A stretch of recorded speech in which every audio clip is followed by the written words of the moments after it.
Bienvenue à tous mes chers Moonies dans le podcast Come on the Moon.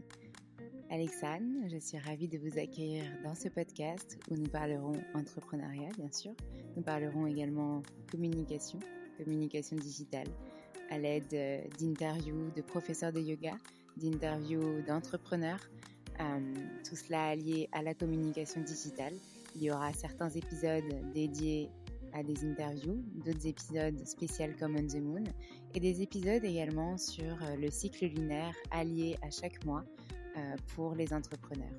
J'espère que ces nouveautés vous plairont et n'hésitez pas à nous faire vos retours par message, par mail, en laissant des petites étoiles sur les plateformes dédiées comme Apple Podcast, des commentaires. Ça nous fera très très plaisir d'échanger avec vous. Je vous souhaite une très bonne écoute.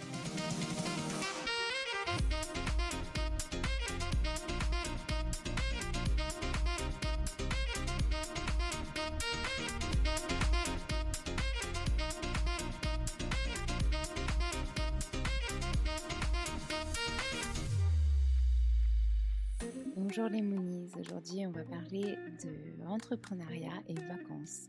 On va vous donner des conseils avec l'équipe Come on the Moon pour préparer au mieux vos vacances et réussir à couper parce que chacun a besoin de se régénérer, de se revitaliser, reprendre en énergie, faire des pauses dans son business pour justement revenir du bon pied. Donc je vous souhaite une très belle écoute et j'espère que cet épisode vous plaira.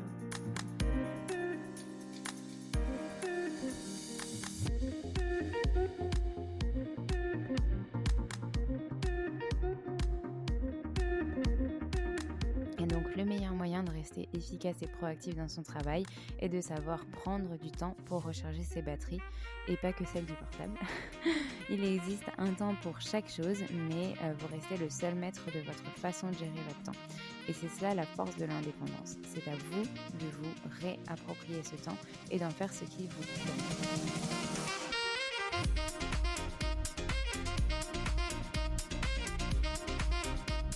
Bonjour les Moonies, on est ravis de vous retrouver aujourd'hui pour ce nouvel épisode du podcast Come on the Moon où cette fois-ci on a un nouvel épisode Moon Talk comme vous avez pu le voir. Comme le mois de mars est sur 5 semaines, on a rajouté un épisode spécial et aujourd'hui on avait envie de vous parler d'une thématique sur l'entrepreneuriat et les vacances. Vous avez peut-être déjà entendu parler de ce sujet si vous êtes inscrit à notre Moon Nouvelle, notre newsletter, car nous l'avons envoyé en début mars.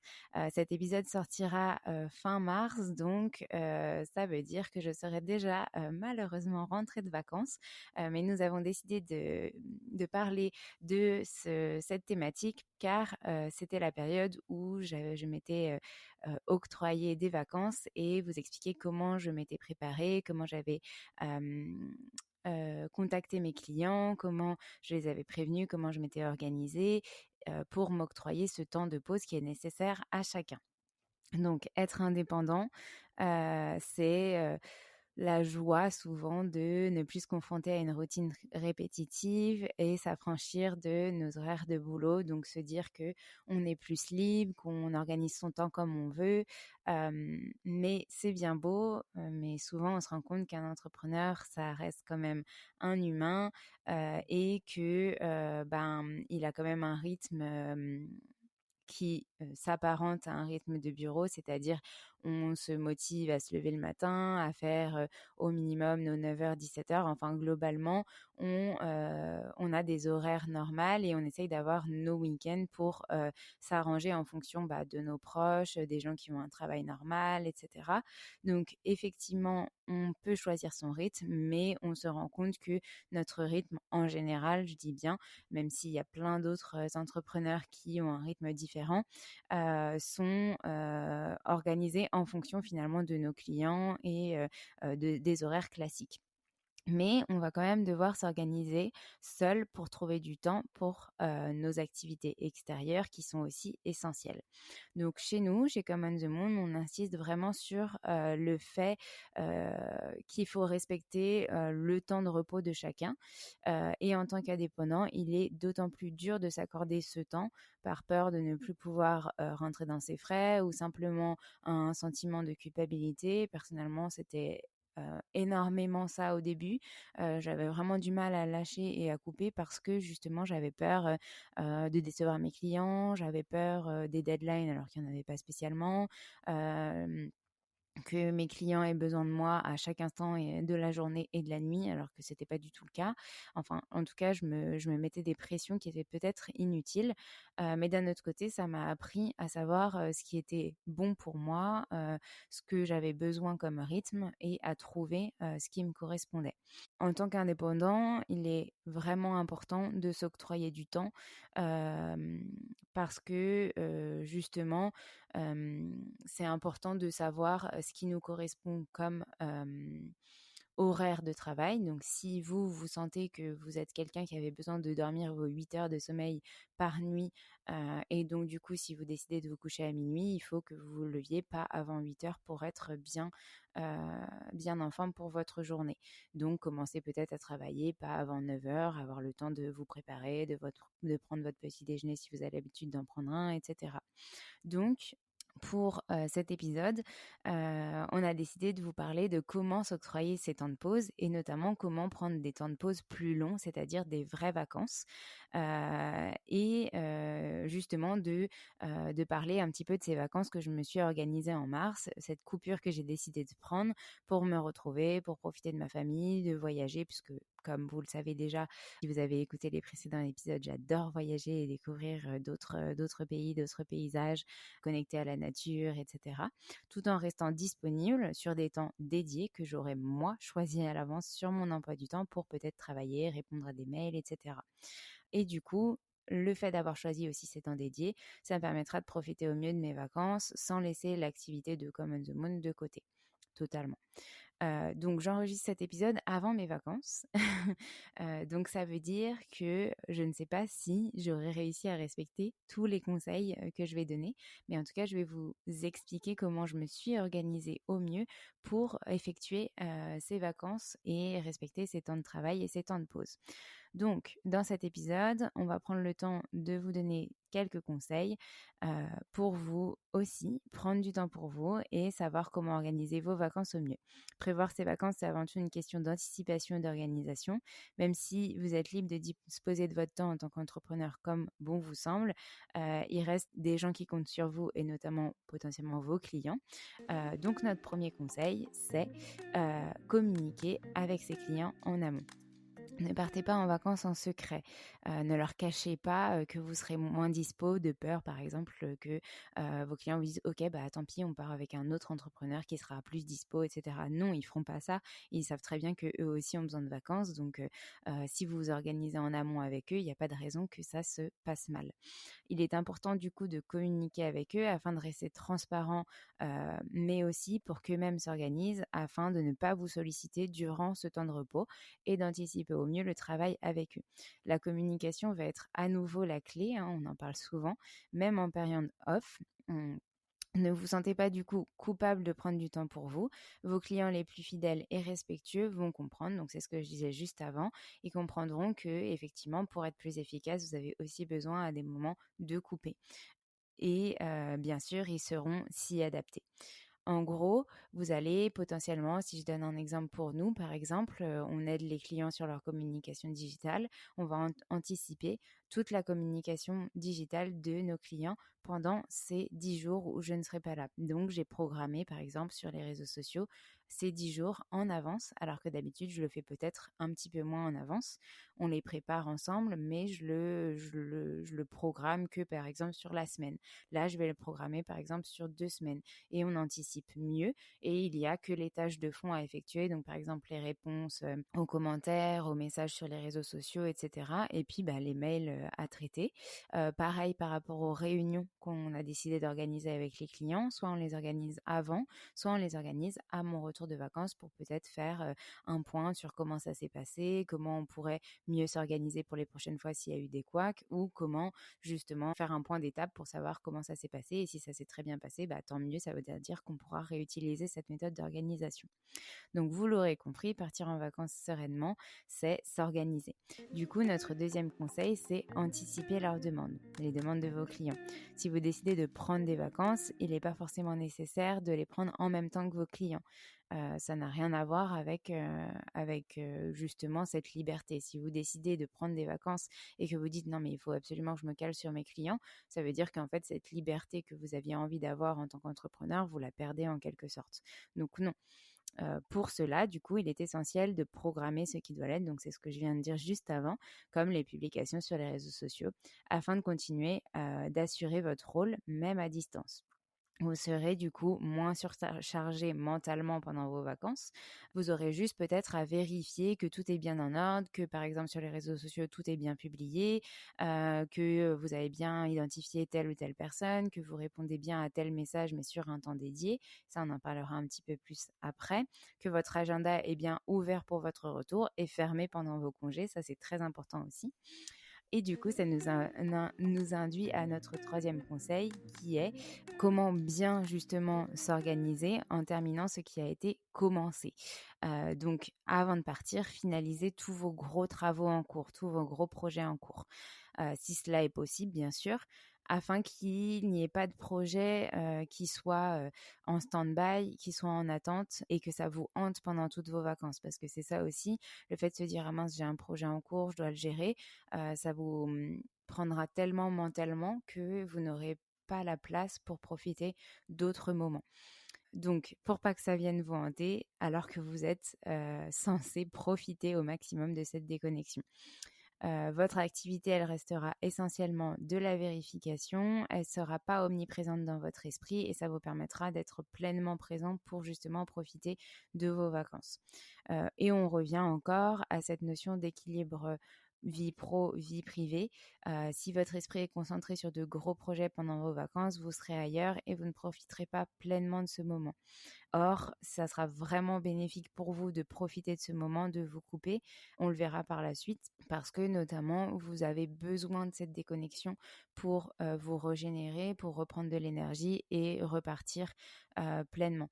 Je peux vous le comparer et on en parlera dans l'épisode à ces vacances que j'ai prises en décembre. J'y croyais pas du tout que j'allais réussir à déconnecter parce que j'avais énormément de choses à faire. C'était le lancement de l'entreprise depuis septembre. Donc de septembre à décembre, ça a été vraiment très très dense et on s'en plaint pas. C'est très bénéfique. Ça veut dire que ça fonctionne. Mais je pensais vraiment pas que prendre ces 5 jours pour partir en Slovénie, ça marcherait. Et finalement, je pensais que j'allais devoir travailler tous les jours, que ça allait être une organisation pas terrible et que j'allais pas pouvoir lâcher prise sur mon travail. Et finalement, en fait, le fait d'avoir anticipé au mieux les gros projets, de les avoir terminés à temps, et d'avoir prévenu aussi les clients, etc. Et du fait, je pense que c'était une période de vacances de Noël où les gens étaient plus en pause aussi, ça m'a permis de vraiment déconnecter et de me ressourcer avant de reprendre cette période de janvier à mars. Donc, en vient notre quatrième conseil. Afin que tout se déroule au mieux et que vous soyez pleinement présent à chaque moment de votre voyage, de votre pause, tout dépend si vous décidez de partir loin ou pas, organisez ces vacances autour d'un emploi du temps équilibré. C'est notre quatrième conseil. Vous êtes en vacances, mais il s'avère que vous avez une activité qui nécessite quand même de garder un œil dessus ou qui reste des tâches non reportables ou non anticipables ou non programmables. Oui, oui, c'est français. Il est du coup sage de vous accorder un temps précis pour faire le point en restant au courant. Ça peut vous aider aussi indirectement à relâcher la pression car se couper totalement de votre activité peut parfois éveiller des craintes à longueur de journée, un stress permanent et ça c'est pas forcément bon. Par contre, si vous vous octroyez un temps précis dans votre journée, vous savez que tout le reste de la journée elle n'est pas dédiée à votre travail et qu'à cette heure-ci vous pouvez être dessus. Restez juste et n'octroyez pas plus de temps que nécessaire à ces moments de travail. Fixez-vous un temps précis, par exemple 1 heure pour vérifier mes mails, répondre à des urgences et vérifier que tout est OK. Et cette heure-là, je la choisis à une période précise de ma journée où je sais que je ne serai pas en train de faire de la visite, etc. Donc moi, par exemple, je vais choisir de travailler plutôt en fin de journée quand on sera... Donc là, c'est un voyage où on va être... on sera pas en van, donc on sera dans des Airbnb tous les soirs. Du coup, je sais que le soir, quand on sera rentré, je pourrai me poser pendant 1 heure pour travailler. Une fois que du coup ces formalités sont réglées, il est désormais le temps de réfléchir à s'organiser sur votre temps de repos et surtout à réfléchir à ce que cela implique. Donc voici notre 5e conseil, prévoir les éventuels soucis techniques. Oui, oui, il y en a toujours. Donc on va essayer de prévoir au maximum ces soucis et puis forcément il y en aura peut-être d'autres qui vont arriver et le but étant de se décharger mentalement des potentiels soucis qui peuvent arriver et d'avoir moins d'inquiétude quand d'autres peuvent se déclencher sans qu'on les ait prévus. Dans ce cas où vous décidez de partir à l'international, par exemple, il est essentiel de pouvoir rester connecté. Pas tout le temps, bien sûr, mais on en aura peut-être besoin si on décide de travailler. Vous êtes en vacances, ne l'oubliez pas, donc sachez déconnecter de votre téléphone notamment. Pour cela, du coup, il y a quelques points auxquels j'ai décidé de me pencher avant de partir en vacances, de les anticiper, notamment mon opérateur mobile et l'offre qu'il me proposait. Mais aussi la qualité. Donc, comparez les offres à l'international pour trouver celle qui vous correspond le mieux. Je vais vous parler de marques, mais je précise que je ne suis pas sponsorisée. Par exemple, j'étais chez Red by SFR pour nos premières vacances à Noël en Slovénie. Ils ne proposent que 8 gigas d'Internet en Europe, donc à l'étranger. Et pour 6 jours, c'était suffisant, mais c'était quand même short parce que je l'ai utilisé pour le pro, mais aussi pour le perso. Donc, on n'aurait pas pu rester plus longtemps sur place, ou alors j'aurais dû prendre des gigas en plus, pas forcément l'idéal du coup. Et donc, je me suis renseignée à sur une autre offre et j'ai vu que Free avait une proposition plus importante de gigas en Europe et à l'international. Donc l'international, ça comprend au-delà de l'Europe si on veut aller vraiment sur d'autres pays. Faire attention aux pays comme la Suisse, les Andorres, etc., si ils sont compris dedans aussi. Donc Free, par exemple, a 25 gigas d'Internet à l'international et en Europe. Donc c'est beaucoup plus que SFR qui était qu'à 8 gigas. Donc ça me permet, moi, d'être plus sereine sur notre prochain voyage. Et donc du coup, de savoir que comme on va rester plus longtemps, 25 gigas, ça sera largement suffisant. Donc, je reprécise, je ne suis pas sponsorisée, c'est juste des conseils par rapport à moi, mes comparatifs. Donc, j'ai décidé de prendre Free pour l'instant. On verra si ça fonctionne. Effectivement, je ne sais pas si j'aurai assez de réseau sur place. Si ça se trouve, il n'y aura pas d'antenne à proximité, etc. Donc, ça aussi à prévoir. Le fait d'être dans des Airbnb, s'assurer peut-être que la Wi-Fi est présente à l'intérieur de ces Airbnb si vous souhaitez travailler. Ensuite, du coup, le deuxième petit souci à prévoir, c'est effectivement cette qualité de réseau sur votre lieu de séjour, se renseigner auprès des hôtels, des Airbnb que vous fréquentez, savoir s'ils ont une Wi-Fi ou pas. Donc, c'est ce que je viens de dire. Ça, c'est le deuxième point. Et le troisième point, c'est le décalage horaire et son impact sur votre disponibilité. Si vous allez à l'international et qu'il y a un gros décalage horaire, ça peut avoir un impact sur vos obligations de contact avec vos clients ou vos publications. Donc, assurez-vous de bien les fixer en amont en fonction de vos horaires, vous, sur ce pays où vous êtes. En lien avec la France, si a priori vos clients sont français, ce serait bête quand même de devoir vous lever à 5 heures du mat pour avoir une mini réunion de 30 minutes. Donc, essayez vraiment de prévoir ça en amont si vous faites si vous décidez d'accepter quand même des réunions. Personnellement, je n'ai pas prévu de réunion exprès justement pour ces soucis-là et puis parce que on n'est pas à l'abri d'une randonnée qui dure plus longtemps et que on ne sait pas quand est-ce qu'on aura internet, etc. La première fois qu'on est parti en vacances juste avant de lancer notre activité, en août, du coup, on était en France, mais on était à un endroit où ça captait pas forcément bien. J'avais décidé d'organiser un live, donc j'avais juste donné les accès à la personne qui devait faire le live, et moi je devais juste vérifier que tout fonctionnait bien. Et en fait, je ne lui avais pas donné les accès en amont, je lui ai donné très tard et en fait au moment où j'ai voulu lui donner, je n'avais pas internet. Donc il a fallu me déplacer dans le lieu où on était pour trouver internet et lui donner les accès. Donc là, j'avais très mal anticipé pendant ces vacances-là et j'ai décidé que je n'organiserai plus de live par exemple à ces endroits. Ça s'est bien passé finalement, on a trouvé une solution, mais ça génère au moment de vos vacances un stress énorme alors que c'est le moment où vous devez quand même lâcher prise le plus possible.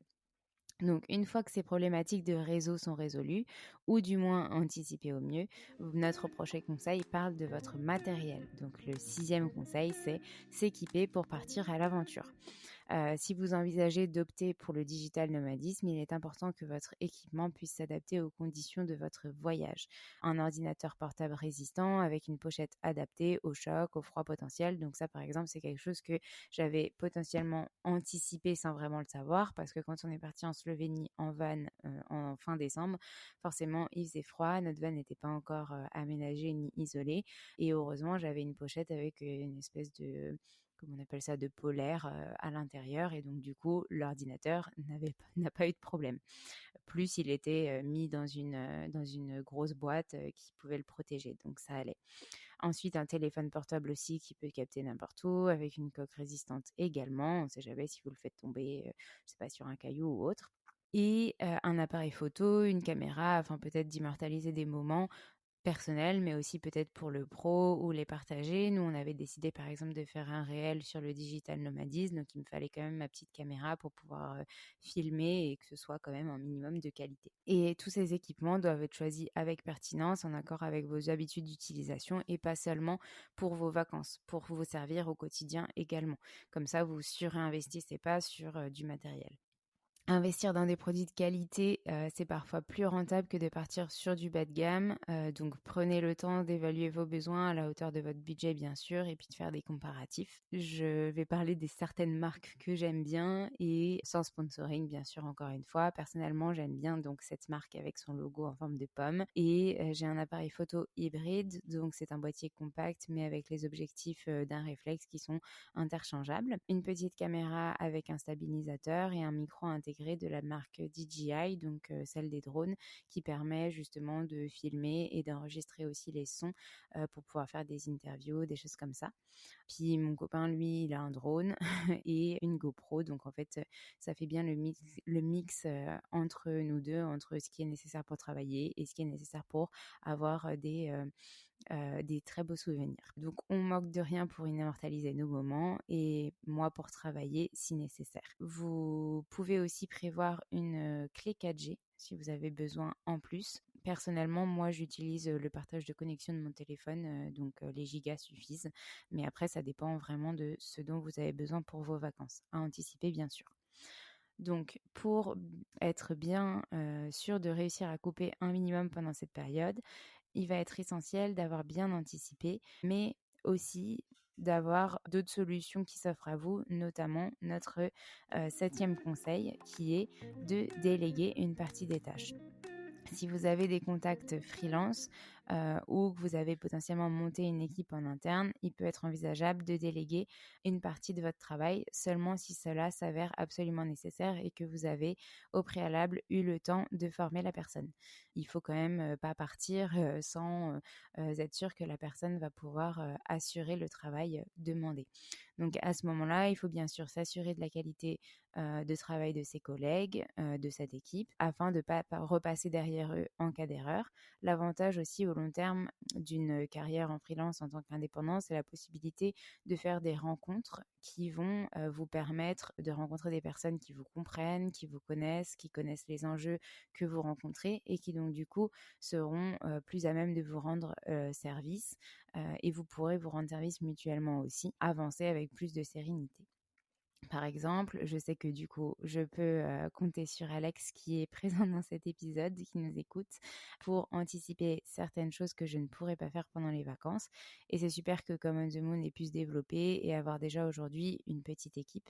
Sans oublier qu'il pourra lui aussi, s'il ressent le besoin, décider de prendre des vacances quand il en aura envie. Et là, pareil, ce sera la même chose. Il faudra qu'on puisse anticiper au mieux pour s'organiser afin qu'il soit dans les meilleures conditions pour prendre sa pause. Du coup, lorsque vous aurez pris le temps de vous organiser, de vous préparer. Il ne reste plus qu'une chose à faire. C'est la chose la plus importante et essentielle, mais qu'on oublie très vite. Et du coup, on la considère comme notre 8e et dernier conseil, c'est savourer ce repos bien mérité. Car oui, en effet, vous méritez de vous reposer dans notre rythme de vie toujours effréné, qu'on soit salarié, entrepreneur ou autre. La société quand même nous inculque d'y aller à fond, à 100%, même à 2000%. On se noie souvent dans la tonne de responsabilités que nous nous imposons personnellement, et notamment celle qui implique que l'inactivité est une mauvaise chose. Et c'est faux. L'ennui est une très très bonne chose parce qu'elle vous permet de vous développer aussi. Et partir en vacances, ce n'est pas s'ennuyer, c'est juste vraiment penser à soi, profiter, s'émerveiller aussi autour de ce que le monde nous propose. Et donc, le meilleur moyen de rester efficace et proactif dans son travail est de savoir prendre du temps pour recharger ses batteries et pas que celles du portable. Il existe un temps pour chaque chose, mais vous restez le seul maître de votre façon de gérer votre temps. Et c'est cela la force de l'indépendance. C'est à vous de vous réapproprier ce temps et d'en faire ce qui vous plaît. Votre activité, quant à elle, elle saura attendre que vous soyez en forme et disponible pour traiter les urgences, pour revenir développer de nouveaux projets, pour être là pour elle au moment le plus opportun. C'est vous qui la dirigez. En conclusion de ce long monologue de conseils pour partir en vacances, on espère du coup que vous aurez aimé l'écouter ou le lire sur notre newsletter. Mais en tout cas, vous allez peut-être vous demander comment je me suis vraiment organisée personnellement pour ces vacances en mars, pour gérer au mieux le travail, mais aussi pour pouvoir couper et me revitaliser. Donc en petit 1, nous avons eu des gros outils internet récemment chez nous, car j'ai voulu prendre une box 4G. Dans notre campagne, nous n'avons pas encore la fibre, mais le nombre de gigas ne suffisait pas à notre consommation mensuelle pour notre quotidien, à la fois travail et personnel.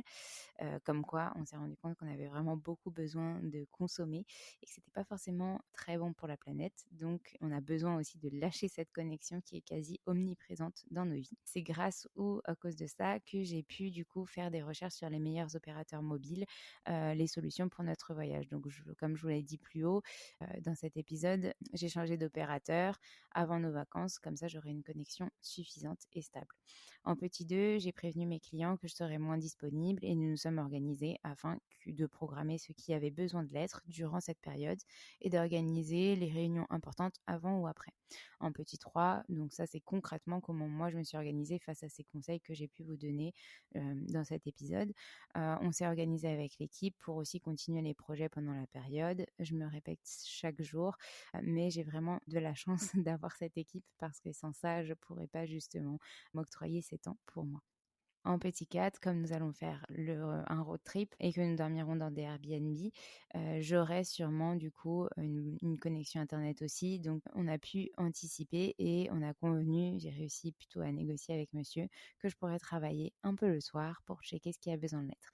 En tout cas, je compte bien profiter de ce voyage en journée autant que possible, d'admirer les paysages, de relâcher, de faire des randonnées, de profiter à fond.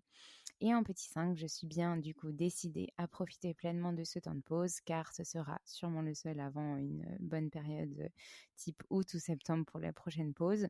Donc on a vraiment envie d'y être pleinement. On a déjà réussi à le faire pendant les vacances de Noël que j'imaginais pas pouvoir prendre une pause aussi vite après le lancement de Come on the Moon. Ça m'a fait un bien fou après ce tumulte et du coup je me suis dit qu'en mars on allait pouvoir le renouveler. Si ça a déjà été possible, pourquoi ça ne serait pas possible une deuxième fois? Et ça nous prouve encore une fois l'intérêt, et du coup on en parlait aussi dans l'épisode avec Rebecca sur le digital nomadisme qui est sorti en décembre, l'intérêt de vraiment prendre une pause, prendre des vacances lors de sa première année de création d'entreprise, qui est vraiment important. Donc les gens qui vous disent de ne pas prendre de vacances quand vous vous lancez, ne les écoutez pas parce que bien qu'il y a beaucoup de travail, votre corps a besoin de se régénérer, votre esprit, votre mental aussi, et c'est vraiment important que vous pensiez à vous. Donc, il me reste à un peu conclure cet épisode en vous demandant comment vous faites, quand sont vos prochaines vacances. Vous pouvez nous écrire sur les réseaux sociaux, par mail. Ça nous fera très plaisir aussi de pouvoir échanger avec vous sur ces modes d'organisation, si vous avez d'autres conseils à donner de par votre expérience. Et à vous rappeler qu'on a une petite surprise quand même pour vous.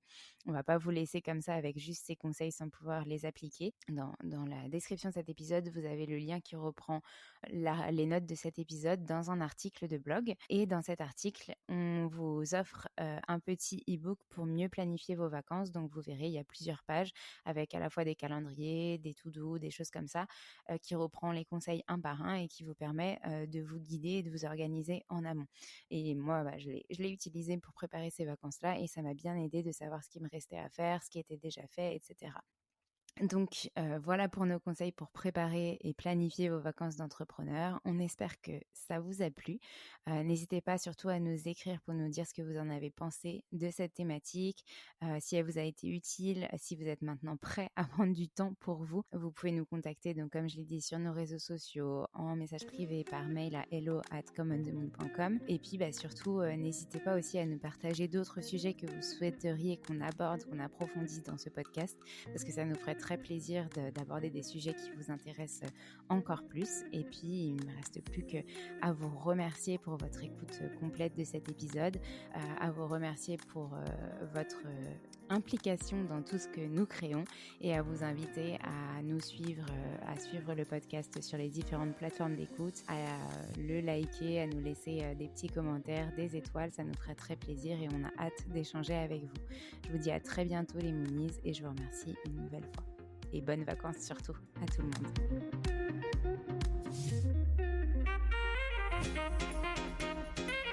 Merci à tous d'avoir écouté cet épisode. N'hésitez pas à nous laisser des étoiles et des commentaires sur les plateformes dédiées comme Apple Podcast et Spotify. Laissez aussi des messages privés, des commentaires. Ça nous fera très plaisir de pouvoir échanger avec vous. En tout cas, on vous dit à la semaine prochaine. Nous avons hâte de vous retrouver.